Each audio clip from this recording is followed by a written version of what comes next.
আছে, ওরা দেখছে যে তোমার খুশিতে আমি দুঃখী, তোমার খুশিতে আমি দুঃখী। এখনো চেষ্টা করছে কিভাবে উগ্রপন্থা আবার ত্রিপুরাতে তৈরি করা যায়। বন্ধুগণ, আবার আমি ওনাদেরকে হুঁশিয়ার দিচ্ছি, এবার কিন্তু ছাড় দেওয়া হবে না। কেউ যদি উগ্রপন্থী আবার শুরু করে, এখানে সমস্ত খবর আছে, আমাদের সাথে মাননীয় প্রধানমন্ত্রীজি আছে, কাউকে ছাড় দেওয়া হবে না। বহুত কষ্টে একটা শান্তির পরিবেশ আমরা ত্রিপুরা রাজ্যে আমরা তৈরি করতে পেরেছি। বন্ধুগণ, আমরা সব দিকে চাই, সমস্ত স্তরে সর্বাঙ্গীন উন্নয়ন আমরা চাই। এডুকেশন ডিপার্টমেন্টে হোক, আমরা কৃষি ক্ষেত্রে হোক, হর্টিকালচারে হোক, সব দিকে আমাদের কাছে সমস্ত পাওয়ার আছে। বন্ধুগণ, কিরকম পাওয়ার? কারণ আপনারাই হচ্ছেন আমাদের আসল শক্তি।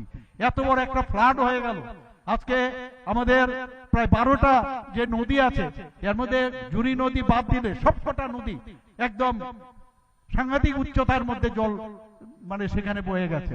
তারপরেও আমরা এত বড় একটা বিপর্যয়, সেই বিপর্যয় থেকে আমরা মোকাবেলা করতে পেরেছি একমাত্র আপনাদের কারণে।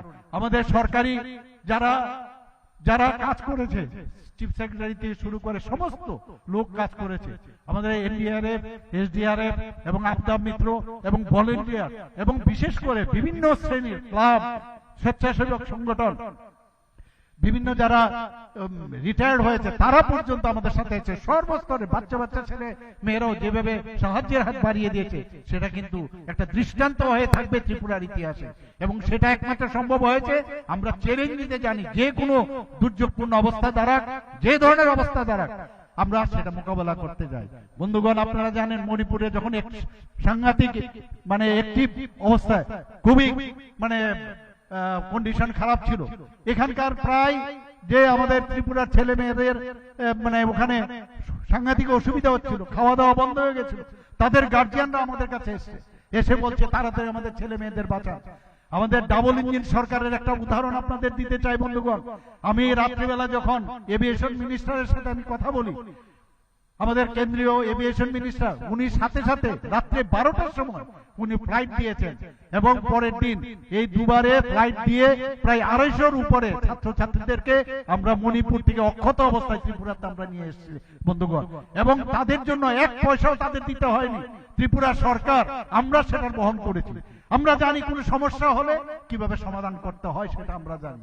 আমরা কুমারঘাটের রথের ঘটনা আপনারা জানেন, যখন সেখানে বিদ্যুৎপৃষ্ট হয়ে বহুত আমাদের নাগরিকরা মারা গেছে, সেখানে আমি রাত্রিবেলা ট্রেনে করে সেখানে গেছি এবং আমরা ওখানকার জানি এমএলএ থেকে শুরু করে সবাই মিলে আমরা যেভাবে ওদের পাশে দাঁড়িয়েছি, মাননীয় প্রধানমন্ত্রীজিও তাদেরকে সাহায্য করেছে। বন্ধুগণ, আমরা যে কোনো সমস্যা হলে খুব সিরিয়াসলি আমরা নিই, মনে হয় যেন আমার ঘরের সমস্যা, তো সেইভাবে আমাদের সরকার সেইভাবে কাজ করে।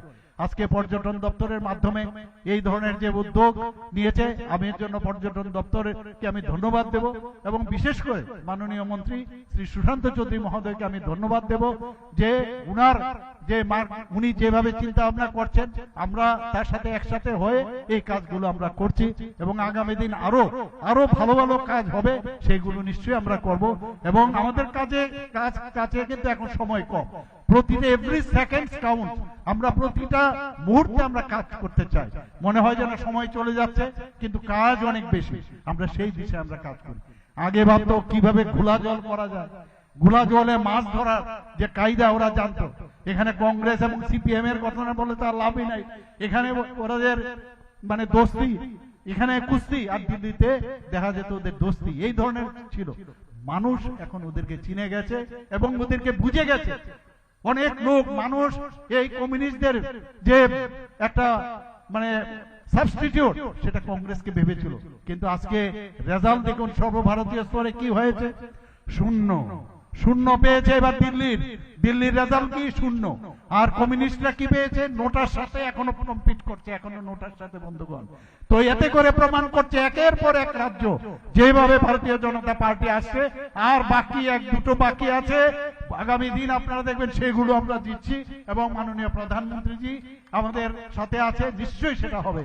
আমি আর বেশি কিছু বলছি না, সবাইকে এখানে উপস্থিত